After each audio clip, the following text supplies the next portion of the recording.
Alright, today we're going to be tying the blue wing olive. So this is a pattern that I come up with years ago. It's an emerger pattern for the blue wing olive mayfly. We get a hatch of those in the spring and again in the fall.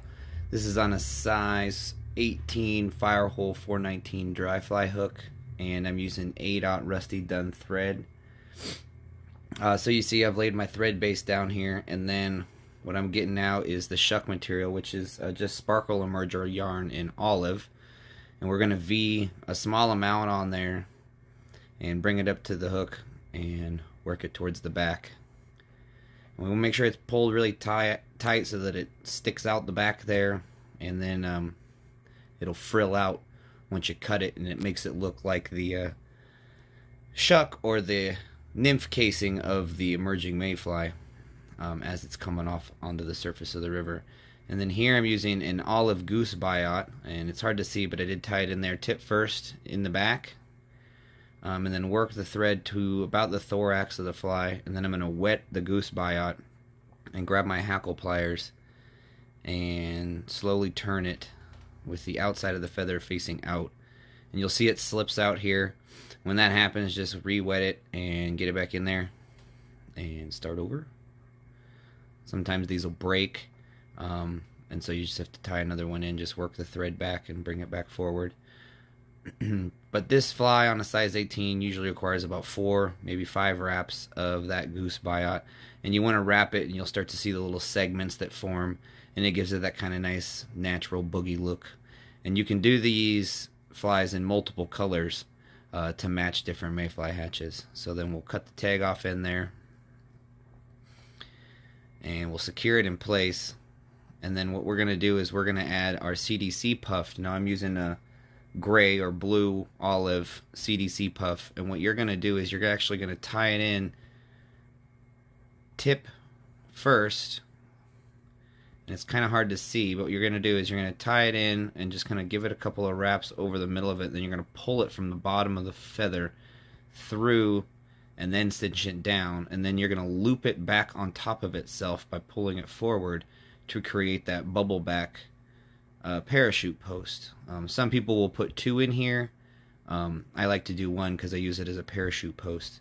And so we'll cinch that tip down by rolling it forward, and then we get that nice little bubble look, and we'll just throw a couple of wraps in front and behind to make sure that it stays in place. And then you're going to want to clip the tail end of that puff so that it doesn't gum up the head. And then what I'm going to use is some grizzly hackle. You can also use blue hackle if you've got it.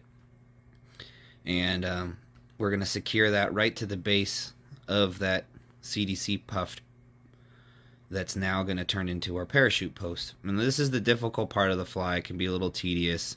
The trick is to keep pressure as you spin the hackle around the fly, and you'll see I lose it here. But I'm going to put the dubbing on first, because you want to lay the dubbing base down before you start to wrap your hackle. And so just a small amount of Senuous Fusion Dub and Emerald here. It's a little sparkly. We're going to do a couple of wraps in front and behind. Make sure we pull that CDC out so it doesn't get stuck in there.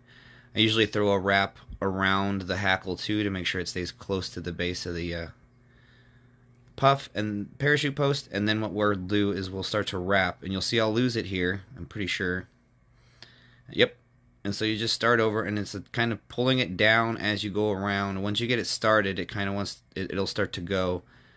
Just kind of use your fingers, and I usually do quite a few wraps on these little flies. You want it to be over hackled a little bit more than you think, because these things like to sink, and the more hackle they have, the longer they'll hold up to multiple fish.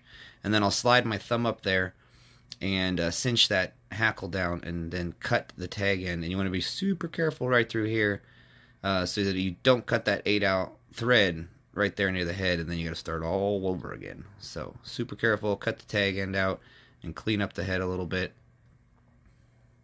And then what you're going to do is grab your whip finish tool and finish it off. And I pull all the hairs out of the way and move it so that I get a nice clean head, and then cinch that down, and then clip off your thread.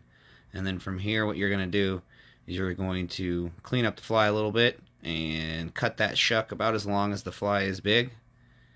And then grab your head cement and give it a little dab.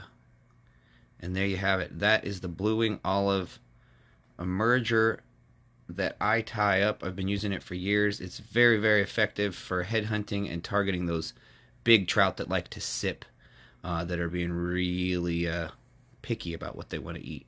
So there you go. There's the Blue Wing Olive emerger from Tamarack Trout.